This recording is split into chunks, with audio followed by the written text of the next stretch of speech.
Grand Rising brothers and sisters of the Bahamas. And this morning we're gonna just have a heart-to-heart. And something to think about, something to consider. I sat on the fence for a long time, watching both the PLP and the FNM, trying to convince myself that one of them truly stood for the people of this country. I listened carefully, weighed the arguments, and gave them both the benefit of the doubt. But what I witnessed during that meeting with the parliamentary department changed everything for me. When Lincoln Bain proposed something simple, something practical, to protect the integrity of our elections, it should not have been controversial.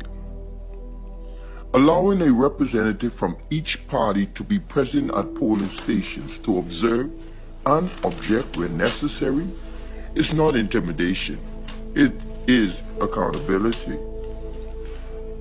Yet both sides, the PLP and the FNM, moved in the same direction, against it. When Dwayne Sands dismissed the idea as intimidation, calling it 2 against 1, it raised more questions than answers. Because if preventing voter fraud is wrong, then what exactly are they protecting? Now we are seeing reports of fraudulent passports, voter cards being issued under questionable circumstances, and individuals registered who cannot verify basic residency or communicate effectively in the official language. These are not small concerns. These are serious breaches that strike at the heart of our democracy. And it forces me to confront an uncomfortable truth.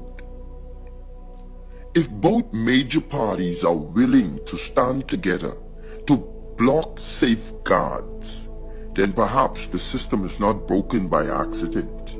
It is being maintained that way. What I once saw as political rivalry, I now see as political alignment when it matters most.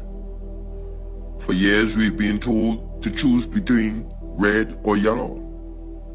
But what happens when both colors lead to the same outcome? I can no longer ignore what is in front of me. This is no longer about party loyalty. This is about sovereignty, fairness, and the future of this nation. And for the first time, I understand why the Coalition of Independence has been sounding the alarm. I am no longer undecided. I choose change. And I would bid all my brothers and sisters across the Commonwealth from the ends of our island, from the beginning of its ideas. Let us vote for change, change meaningful. Let us remember that when we leave the polls this time, we go home with the knowledge of being owners of our country and the orphans who have just gotten their wealth. Grand Rising brothers and sisters of the Bahamas.